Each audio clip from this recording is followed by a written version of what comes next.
अस्सलामुअलैकुम, कैसे हैं आप सब लोग? मैं खूब और आपकी खैरियत नेक मतलूब। और जी हमेशा की तरह जिस तरह वो होता है ना कि मियाँ दे नारे वजनगे, तो जी मैं भी अपना नारा मारती हूँ कि जो जो मेरे चैनल पे न्यू है प्लीज़ इसको सब्सक्राइब कीजिएगा। और अगर आपको मेरी वीडियो पसंद आती है तो इसको लाइक और शेयर भी ज़रूर कीजिएगा और साथ लगे बेल बटन को टिच बटन समझकर दबा दीजिएगा। आपने देख तो लिया होगा कि मैं आज नेस्कैफ़े की ब्रांड एम्बेसडर बनी हुई हूँ। उसकी वजह ये है कि मेरी 3 भतीजियाँ जो है मेरे सर पे हुई हुई हैं, मतलब मेरे सर पे सवार हुई हुई हैं और कह रही हैं, जी फूफो आपने हमें ना गर्मियों में हमसे वादा किया था डलगोना पिलाने का, तो आपने अभी तक हमें पिलाई नहीं। तो मैंने कहा वो वादा ही क्या, जो वफ़ा हो गया। बहरहाल मैं आज तुम लोगों को पिला ही देती हूँ। देखिए जी, कुछ लोग चाय के अन्ने शौकीन होते हैं और कुछ लोग कॉफ़ी के अन्ने शौकीन होते हैं। तो इसकी सबसे बड़ी मिसाल जो है वो मेरे घर में मेरी बड़ी बेटी रुशाने है कि वो इतनी कॉफ़ी की शौकीन है कि वो चाय में भी कॉफ़ी डाल के पी लेती है, फिर उसके बाद दूध में भी कॉफ़ी डाल के पी लेती है। और एक दिन उसने मेरे से डांट खाई क्योंकि excess of everything is bad. तो मैंने उसको डांटा कि ये तो वैसे बड़ी खुश्क होती है और तुम दो दो टाइम कॉफ़ी पीती हो तो ये तुम्हारे लिए नुकसानदेह होगी, तो मत इतनी पिया करो। मेरे जैसे बंदे के लिए जो चाय है ना वो बस चाह के साथ ही काफ़ी होती है। बहरहाल मैं इतनी नशैन चाय की भी नहीं हूँ, मिल जाए तो पी लेती हूँ, ना मिले तो अल्लाह अल्लाह त खैर सल्ला। और याद रखें कि नशा किसी भी चीज़ का होना आपकी सेहत के लिए नुकसानदेह होता है, तो इस तरह के नशों से बचना ही चाहिए। आज मैं कॉफ़ी बना रही थी और वीडियो बना रही थी रीबा। रीबा ने कहा कि आप हमारे लिए कॉफ़ी बना रही हैं तो क्यों ना मैं आपके लिए वीडियो बना दूँ। तो मैंने कहा चलो, सत बिस्मिल्लाह, नेक काम में देर नहीं होनी चाहिए। तो ये देखें जी, कॉफ़ी की लेटी जो है वो हो गई है तैयार। अब आप में से बहुत सारे लोगों को पता नहीं होगा कि लेटी किसको कहते हैं। मैं आपको बताती हूँ। जब मैं छोटी थी ना तो मेरा छोटा भाई था, तो उसकी ड्यूटी होती थी कि वो मेरी बुक्स की बाइंडिंग किया करता था। तो वो उसका कौमी मजहबी अखलाकी फ़रीज़ा था कि उसने मेरी सारी बुक्स को बाइंड करना होता था। और मेरी अम्मी जो थी ना, वो बुक्स के ऊपर शीट लगाने के लिए एक लेटी बनाया करती थी। वो एग्जैक्टली अब मुझे याद नहीं है कि वो आटे के अंदर पानी डाल के बनाती थी या मैदे के अंदर पानी डाल के बनाती थी। बस उसके अंदर चीनी नहीं हम डालते थे, होता वो हलवा ही था एक हिसाब का। फिर मेरा भाई वो उस लेठी को मेरी बुक्स के ऊपर दू दू लगा के ना, बल्कि थब्बा थब्बा लगा के, तो उसके ऊपर शीट चढ़ा के तो मेरी बुक्स को इतना खूबसूरत बाइंड किया करता था। और जी उसके बाद सबसे बड़ी बात ये है कि मैं ना अपनी बुक्स को इतना साफ़ सुथरा रखती थी कि साल के एंड तक मेरी बुक्स ऐसी होती थी कि अभी अभी बुक सेंटर से वापस लेके आए हैं। और जी ये देखें मेरे सुगड़पन की आला तरीन मिसाल, कि जो हमने लेटी बनाई है ना वो अब नीचे नहीं आ रही है।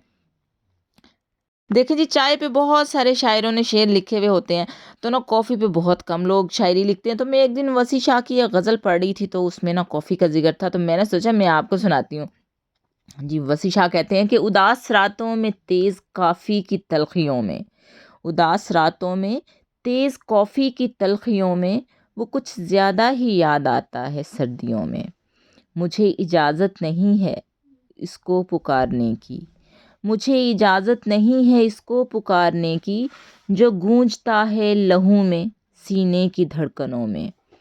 वो बचपना जो उदासी में राहों में खो गया था, मैं ढूंढता हूँ इसे तुम्हारी शरारतों में। इसे दिलासे तो दे रहा हूँ मगर ये सच है, कहीं कोई खौफ बढ़ रहा है तसल्लियों में। तुम अपनी पोरों से जाने क्या लिख गए थे जाना, तुम अपनी पोरों से जाने क्या लिख गए थे जाना, चिराग रोशन है अब भी मेरी हथेलियों में। जो तू नहीं है तो ये मुकम्मल ना हो सकेंगी, जो तू नहीं है तो ये मुकम्मल ना हो सकेंगी, तेरी यही अहमियत है मेरी कहानियों में। मुझे यकीन है वो थाम लेगा भरम रखेगा, मुझे यकीन है वो थाम लेगा भरम रखेगा, पर मान है तो दिए जलाए हैं आंधियों में। हर एक मौसम में रोशनी बखेरते हैं तुम्हारे गम के चिराग उदासियों में। लें जी, मेरी हो गई थी गज़ल मुकम्मल और उस गज़ल के साथ साथ देखें जी मेरी कॉफ़ी भी हो गई थी रेडी। ये मैंने आपको दिखानी थी, इस वजह से मैं इसको थोड़ा सा क्या उसे कहते हैं, खूबसूरती से सजा रही थी, वरना इसी तरह मैंने गिलासों में डाल के उनको दे देनी थी कि लो पियो डफो तुसी जड़ियाँ थल दे विचों चौलिस्तान चो होके आई हैं कॉफ़ी पीने वास्ते। और जी इसी बची हुई कॉफ़ी के साथ अब मैं आप लोगों से चाहूँगी इजाज़त। अपना ख्याल रखिएगा, दुआओं में याद रखिएगा। मिलते हैं फिर किसी और वीडियो में बशर्ते ज़िंदगी। तब तक के लिए अल्लाह हाफ़िज़। जाना नहीं, जाना नहीं, जाना नहीं आपने, क्योंकि इससे आगे मेरा वॉइस ओवर नहीं है, हमारी कॉन्वर्सेशन है और वो आपने जी ये वो ज़रूर हमारी सुननी अजवा है। अजवा जरा सेट हो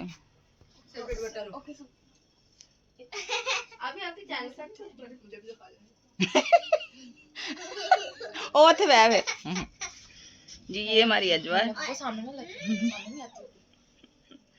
जी, ये हमारी रीबा है। रीबा क्या खा रही है? मुझे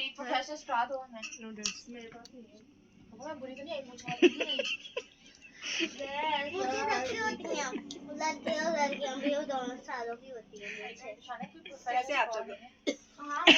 Hello. Making noodles हमें आवाज नहीं कटेंगी। which is very delicious cooked by me. Why you are laughing? मेरे से हंसा नहीं जा रहा, मेरा गला इतना खराब है। और वो देखें जी, वो पता नहीं क्या बन रहा है कुछ। Snapchat हाँ, बन रही है। ये ना स्ट्रीक्स आजकल की बच्चियां नहीं। अच्छा, Guys मैं कॉफी भी पीती हूँ। अभी पहले बिफोर हम नूडल्स खाएंगे। और ये अनिश इधर देखो। Hello guys. फूफा के हाउस आके हम मुझे मारे। ये मेरी पढ़ी लिखी भतीजियां हैं जो अंग्रेजी की वाट लगा रही हैं। वो क्या करें, वो शर्मिंदा कर दिए बकवास कर।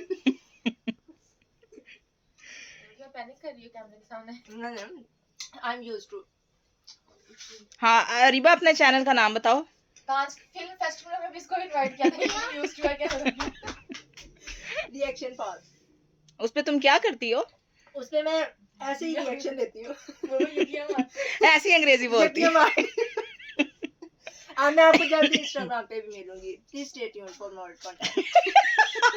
आप लोगों ने मुझे मिट्टी से जला दिया। चलें जी, ठीक है। मैं इनको जरा कॉफी शॉफी सर्व करने के बाद अपने बच्चों के लिए हांडी रोटी कर लूं। अपने ओरिजिनल लहजे में आते हैं। मुझे हाँ ओके गाइस, मिलते हैं हम आपको किसी नेक्स्ट और जी वो ना आनिश का पैम्पर पड़ा, वो आपने इग्नोर करते हैं। स्पोर्ट बस जिंदगी ये अपने पैम्पर लेके फिरती रहती है। जिंदगी